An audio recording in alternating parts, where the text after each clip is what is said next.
Nos ha llegado una duda a través de correo electrónico sobre un ejercicio de microeconomía, concretamente de teoría del consumidor, en el cual nos dicen que un individuo posee una renta de 38 unidades monetarias y que se enfrenta a unos precios de los bienes, el precio del primer bien P sub x igual a 2 y el precio del segundo bien P sub y igual a 1. Realmente el ejercicio que me han mandado, en lugar de llamar a los bienes x e y, los llamaban x sub 1 y x sub 2.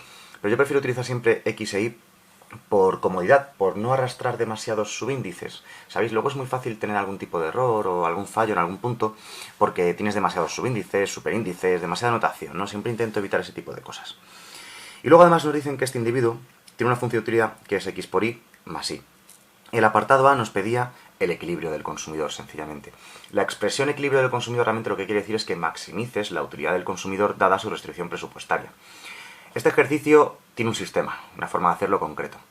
Está demostrado en otro vídeo de donde sale la siguiente fórmula, ¿vale? O sea, podéis buscarlo en el canal que vais a encontrar un vídeo en el cual se explica la demostración del máximo beneficio del de la máxima utilidad del consumidor. Pero en este vídeo directamente aplicamos la fórmula. Dicha fórmula para maximizar la satisfacción es relación marginal de sustitución igual a P sub x partido P sub y. ¿Vale? Entonces, lo primero que hacemos para calcular el equilibrio del consumidor es aplicar esta fórmula, que como digo está demostrada por ahí en otros vídeos del canal que podéis buscar. Y aunque conozcamos el valor de P sub x y P sub y, no los despejéis, no los sustituyáis, ¿vale? Dejadlos como están. Lo que vamos a hacer es obtener la relación marginal de sustitución, que se calcula como utilidad marginal de x partido utilidad marginal de y. Esta utilidad marginal, dependiendo de quién la escriba, a veces te ponen UMA o UMG. ¿De acuerdo? Bueno, eso es lo mismo porque la notación es independiente. El concepto es el mismo.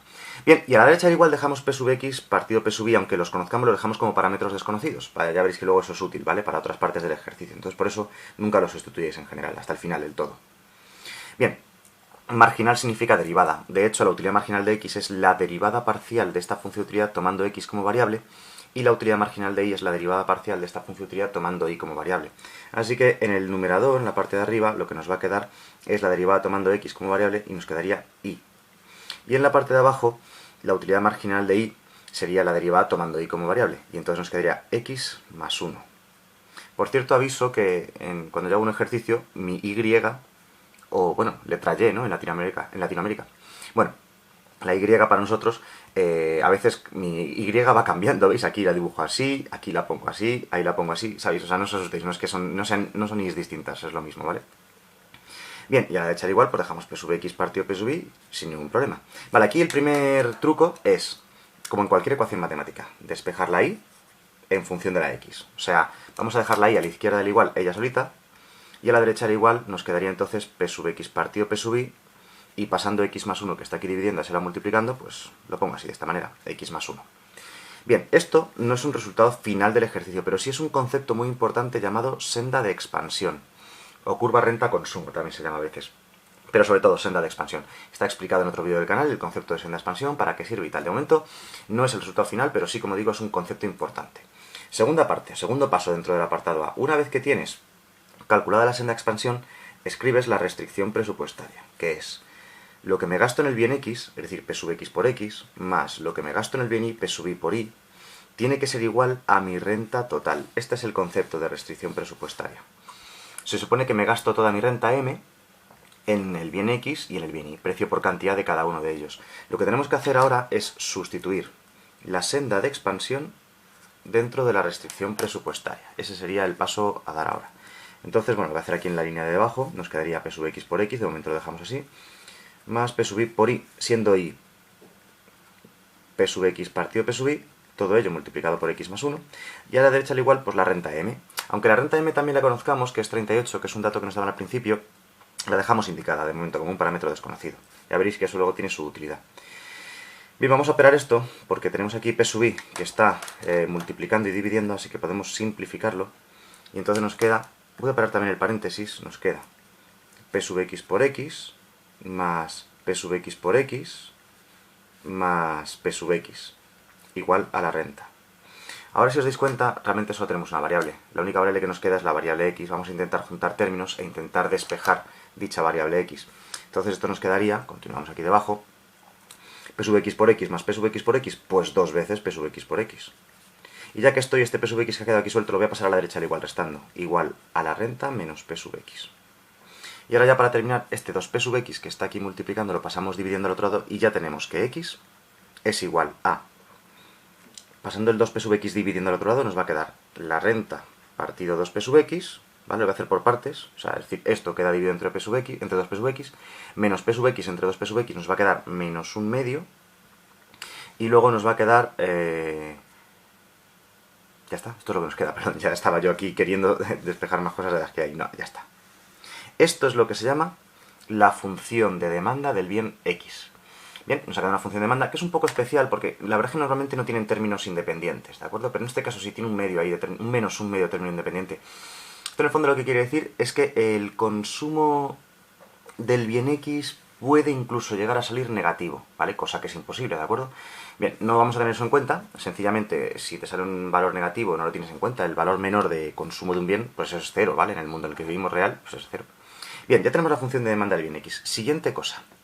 Retomamos la senda de expansión que teníamos al principio, ¿vale? Y sustituimos dentro de ella el valor de la x, y es igual a p sub x partido p sub y, que multiplica a x más 1. Bien, pues donde aparece esa x, sustituimos el valor de x, que x, según nuestros cálculos, la función de demanda de x, es todo eso de ahí. Bien, si lo hacemos, nos quedaría lo siguiente. Nos quedaría p sub x partido p sub y, de momento lo dejamos así, y dentro del paréntesis nos queda la renta partido 2p sub x menos un medio más 1. Antes de operar, podemos todavía operar un poquito el paréntesis, ¿vale? Es lo que hay dentro del paréntesis, porque tenemos menos un medio más 1, que es un medio, y entonces nos queda p sub x partido p sub y, multiplicado por, bueno, antes, como decía, voy a operar el paréntesis, nos quedaría m partido 2p sub x más un medio. Y ahora venga, ya así para terminar, por no dejarlo así que está un poco feo, voy a operar el paréntesis, y entonces ya nos queda que la función de demanda del bien y va a ser, ojo, al operar el paréntesis, p sub x con este p sub x se va a simplificar, nos queda m partido 2p sub y, y luego tenemos más un medio que multiplica a p sub x partido p sub y, entonces nos quedaría p sub x partido 2p sub y. Bien, podemos juntar términos, estos dos términos podemos juntar, así que al final nos queda, ya aquí debajo del todo, la función de demanda va a ser m más p sub x partido 2p sub i. Bien, aquí hay otra cosa un poco... Ahí va, me he comido el... no se ve la parte de abajo. Aquí hay una cosa un poquito también especial, ¿vale? Al haber juntado estos dos términos, como estaba diciendo, y es que la demanda del bien y depende del precio del bien x. Bien, esto puede generar algún tipo de problema, igual que lo de antes, pero de momento ya está. Estos son las funciones de demanda del consumidor, que nos determinan su equilibrio.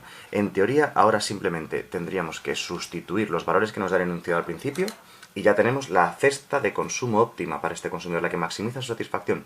Este consumidor, si cogemos su función de demanda y sustituimos, ¿vale?, la función de demanda, tendríamos que la función de demanda sería igual a la renta, o sea, 38, partido 2 por el precio de x, que era 2. Son datos que nos daban al principio, menos un medio.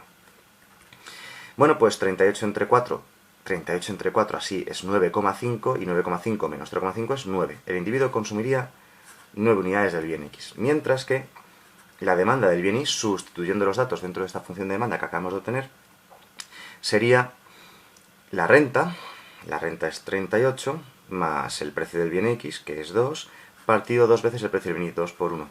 Así nos queda 40 entre 2, que es 20. Esta sería la demanda del consumidor para el bien y. Bien, pues ya tenemos la primera parte del ejercicio, que nos pedía simplemente maximizar la satisfacción del consumidor, calcular su equilibrio sin ningún problema, nada en especial, ¿vale? Bueno, el ejercicio tiene una segunda parte, un apartado B. Dicho apartado B lo que nos dice es que imaginemos que se establece una subvención sobre el consumo del bien X del 50%. No lo decían, pero obviamente si el precio del bien X es 2 y me subvencionan el 50% de su precio, el precio del bien X se queda en 1, ¿de acuerdo? Y nos piden que calculemos el efecto renta, el efecto sustitución. Por cierto, no lo he escrito, pero el tipo de efecto renta y sustitución que quieren que calculemos es el de la versión de Slutsky. Hay dos versiones, la de Hicks, la de Slutsky, concretamente la que piden es la de Slutsky. Así que vamos a hacer rápidamente cómo se haría en el caso de Slutsky, que no tiene mucho misterio si sabes lo que tienes que hacer, como siempre, claro. Bien, dejo la hoja por aquí aparte, estas son otras cosas que voy a hacer después. Bien, entonces, vamos a ello. Apartado B, efecto renta y efecto sustitución según la versión de Slutsky. Es descomponer dicho cambio, que el precio del bien X ha pasado, vamos a llamarlo P sub X', a ser 1, y cómo cambian las cosas. Bien, yo lo primero que hago siempre es, antes de nada, calcular el equilibrio final. El equilibrio inicial ya lo sabemos, lo hemos calculado antes, lo recuerdo. El equilibrio final, en el ejercicio, en el apartado A, han sido consumir 9 unidades de X y 20 unidades del bien Y. Pues bien, el equilibrio final es hacer lo mismo, pero sustituyendo el nuevo precio del bien X, ¿vale? Recuerdo, la función de demanda del bien X, por eso decíamos que dejéis la renta, P sub X, P sub Y indicados para tener una función de demanda que dependa de eso y luego la puedas ir cambiando. M partido 2 P sub X menos un medio. Si el precio del bien X es 1, te queda la renta, que es 38, partido 2 por 1 y luego menos un medio. 38 entre 2, 19. 19 menos un medio nos quedaría 18,5. Así que el consumo del bien X ha subido desde 9 hasta 18,5. ¿De acuerdo? Y la demanda del bien Y normalmente no va a cambiar por cambios en el precio del bien X, pero en este ejercicio sí, porque en este ejercicio nos están buscando un poco las cosquillas para entendernos. Así que la demanda del bien Y, que era M más P sub X partido 2 P sub Y, sustituimos el nuevo precio del bien X y entonces nos quedaría 38 más 1 partido 2 por el precio del bien Y, que sigue siendo 1 igual que antes. Entonces nos queda 39 entre 2. Y 39 entre 2 también es 18,5. No, perdón. 39 entre 2 es 19,5. Ahí está, ahora sí. Esto lo que nos dice es que, como lo tengo aquí, lo pongo. Las cantidades iniciales consumidas del bien X y del bien Y eran 9 y 20 respectivamente. Vemos que la demanda del bien X ha subido hasta 18,5 y la demanda del bien Y ha bajado hasta 19,5. Eso es precisamente lo que se llama el efecto total. Me explico. El efecto total sobre el bien X, ¿vale?, que sería la suma del efecto renta y del efecto sustitución sobre el bien X, se calcula sencillamente como la cantidad final, 18,5, menos la inicial, que era 9. Así que el efecto total sobre el bien X es 9,5, es decir, es el incremento que sufre la demanda del bien X. Así de sencillo. ¿Vale? Si tú quieres saber el efecto total, es simplemente el incremento desde la cantidad inicial hasta la final, ya está. Y mucha gente cree que sobre el bien Y no se puede calcular, pero sí, también se puede, aunque lo que ha variado es el precio del bien X, también se puede calcular efecto renta, efecto sustitución, efecto total sobre el bien Y. Sería el efecto renta sobre el bien Y más el efecto sustitución sobre el bien Y igual a cantidad final, que nos ha salido que es 19,5, menos la inicial, que era 20. Así que el efecto total sobre el bien Y es menos 0,5. Bien, ya tenemos, digamos, el tejado, ¿no? O sea, esto es como construir la casa por el tejado. Ya tenemos la parte final del ejercicio. Sabemos el resultado final y sabemos el efecto total. La cuestión es ahora que ya sabemos los efectos totales, descomponerlo en efecto renta y en efecto sustitución. Y para ello tenemos un proceso muy claro que no tiene que generar dudas, que es el siguiente. Primero calculamos la renta compensatoria. Esta renta compensatoria la vamos a simbolizar con R y de superíndice una S, ¿vale? Por simbolizarlo de alguna manera. Bien, esta renta compensatoria es la renta que necesitaríamos tener para poder comprar las cantidades iniciales. Me explico. La renta se calcula en general como precios por cantidades, ¿no? Entonces, para los... ¿qué renta necesitaríamos, como decía antes, para comprar las cantidades iniciales, pero con el nuevo precio? Bien, pues ¿cuál es el nuevo precio del bien X? El nuevo precio del bien X ahora es 1. ¿Y cuál era la cantidad inicial del bien X? La cantidad inicial era 9. Más el precio inicial del bien Y, que no ha cambiado, sigue siendo 1, por la cantidad inicial del bien Y, que era 20. O sea, para comprar las cantidades iniciales, la renta que necesitaríamos sería solo de 29, ¿vale? Esto es lo que se llama la renta compensatoria. Es la renta que dejaría el individuo comprando las cantidades iniciales. Recuerdo una cosa, o sea, lo voy a buscar por aquí. La renta inicial que nos había dado el enunciado era de 38 unidades monetarias y la gastábamos toda en comprar, como hemos visto al final, 9 y 20 unidades de X y Y respectivamente. Pues bien, para comprar las cantidades iniciales, ahora ya solo necesitamos 29 porque el precio del bien X, que lo tenemos por aquí, el nuevo precio del bien X ha bajado hasta 1 debido a esa subvención. Bien, ese es el primer paso, la renta compensatoria. Perfecto. Una vez que tenemos calculada esta renta compensatoria, ahora lo que tenemos que hacer es calcular qué cantidad de X e Y demandaría el individuo con esa renta compensatoria y el nuevo precio. Me explico.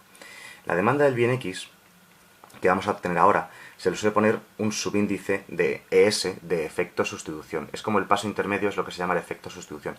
Por cierto, el tema de efecto renta, efecto sustitución, efecto total es un tema complejo.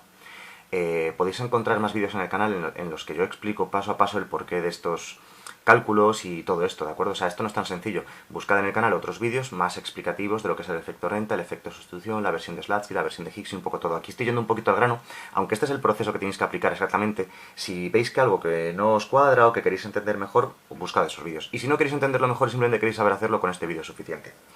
Bueno, pues como decía, ahora lo que calculamos es el efecto sustitución para el bien X, y lo único que tenemos que hacer es sustituir su función, que era la renta partido 2p sub x menos un medio, pero como acabo de comentar, donde aparece la renta, la m, a veces la renta, por cierto, se pone con una r o con una m, indistintamente, ¿vale? No os asustéis con eso, y sustituimos la renta compensatoria, y donde aparece p sub x, ponemos el nuevo precio del bien x ya subvencionado. Entonces, si sustituimos, nos queda 29 partido 2 por el nuevo precio del bien x, que es 1, y esto menos un medio. Pues 29 entre 2 es 14,5, 14,5 menos un medio, pues es 14. Bien, ya sabemos que la demanda del efecto sustitución para el bien x es 14, es decir, que el efecto sustitución sobre el bien x se calcularía como la cantidad del efecto sustitución, es decir, esta cantidad final menos la inicial, que era 9, se calcularía como 5. O sea, debido al efecto sustitución, la demanda del bien X ha subido desde las... aquí lo tenemos, desde las 9 unidades iniciales hasta estas 14 que tenemos aquí. Así que lo que se llama efecto sustitución sobre el bien X es 5. Y ahora se hace lo mismo para el bien Y. ¿Vale? Como digo, mucha gente cree que sobre el bien Y no se puede hacer el efecto renta y el efecto sustitución, pero sí se puede. Aunque no ha cambiado el precio del bien Y, se puede perfectamente. La demanda del bien Y, recuerdo, era la renta más p sub x partido 2p sub y, pero sustituyendo, como digo, la renta compensatoria y el nuevo precio de los bienes. En este caso el precio que ha cambiado es el precio del bien x, así que pondremos el precio del bien x pero ya subvencionado. Nos quedaría entonces 29 más 1 partido 2 por 1, o sea 30 entre 2, que es 15. La demanda del bien y habría pasado a ser 15. Entonces, fijaos, inicialmente la demanda del bien y fue 20 y ha bajado hasta 15 debido a lo que se llama el efecto sustitución. El efecto sustitución sobre el bien y se calcularía como este valor, 15, menos el inicial, 20, bueno. El efecto sustitución sobre el bien y es de menos 5 unidades del bien y. Por cierto, es casualidad que coincidan los números con signo cambiado, ¿eh? O sea, no tienen por qué coincidir para nada. Bien, y ahora que ya sabemos el efecto sustitución, el ejercicio está prácticamente resuelto porque, sabiendo también el efecto total, sacamos el efecto renta. Me explico. Efecto total sobre el bien x es igual a la suma del efecto renta sobre el bien x más el efecto sustitución sobre el bien x. Bien, tenemos todos los datos excepto el efecto renta, solo queda despejarlo.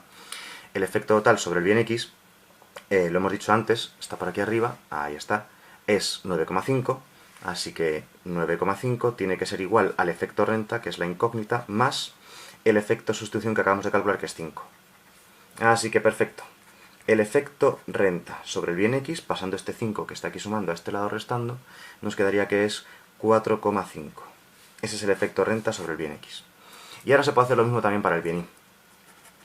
El efecto total para el bien y es igual al efecto renta para el bien y más el efecto sustitución para el bien y. Muchas veces en los exámenes ni lo piden, en clase no lo comentan, no se suele explicar, pero para el bien y, vuelvo a insistir, se puede hacer también. Así que yo prefiero que todo el mundo sepa hacerlo para los dos bienes, porque como veis es una tontería, y que no lleguemos a un examen, te pregunten cómo se hace esto para el bien y digan, ah, es que se puede hacer para el bien y la gente no sepa hacerlo. Bien, el efecto total sobre el bien y, como he dicho antes, lo tenemos por aquí arriba, ha sido de menos 0,5. Así que menos 0,5 igual al efecto renta, que es la incógnita para el bien y, más el efecto sustitución del bien y que acabamos de calcular, que es menos 5. Cuidado con los signos, no lo haríamos con los signos. Bien, paso este menos 5 que está aquí restando a este lado sumando, y entonces me va a quedar que el efecto renta sobre el bien y es 4,5 también. Casualmente coinciden. Supongo que lo han hecho aposta, ¿vale? O sea, no tienen por qué coincidir, ha sido pura casualidad. Bien, luego además de todos estos cálculos, este es todo el proceso de cálculo de efecto renta y sustitución según la versión de Slutsky. Difícil, para mi gusto no es difícil si sabes lo que tienes que hacer. Es una serie de pasos que hay que dar que incluso sin tener ni idea del concepto en el fondo se pueden hacer. Y que no tienen dificultad matemática alguna, es solamente aprenderse el proceso. Como digo, esto se aprende a base de repetir, practicar y tal, ¿vale? O sea que yo os recomiendo que si queréis hacer este ejercicio y queréis aprenderlo y estudiar, lo que tenéis que hacer es coger los datos iniciales y repetir el ejercicio sin mirar la solución. Y si veis que os quedáis bloqueados en algún paso, pues miráis otra vez el vídeo y lo vais repitiendo, ¿vale? Esta es la idea, eso es como deberíamos estudiar. Este ejercicio, como digo, faltan cosas, es decir, entenderlo es una de las cosas que os faltaría, ¿no? Según, como digo, este ejercicio vale como lo hemos aprendido para el examen, pero ¿hemos entendido algo realmente de lo que es el efecto renta? No, no hemos entendido el concepto en sí, así que os remito a que miréis algunos otros vídeos del canal en los cuales eso está explicado. Y otra cosa que quería comentar es que tampoco está aquí el aparato gráfico, es decir, esto hay que representarlo gráficamente en la medida de lo posible. Lo pidan o no lo pidan, yo recomiendo en microeconomía siempre hacer un gráfico del concepto si sabes dibujarlo. Así que también os insto a que busquéis en el canal algún vídeo con la demostración gráfica, explicación gráfica y representación de este tipo de efecto renta y efecto sustitución.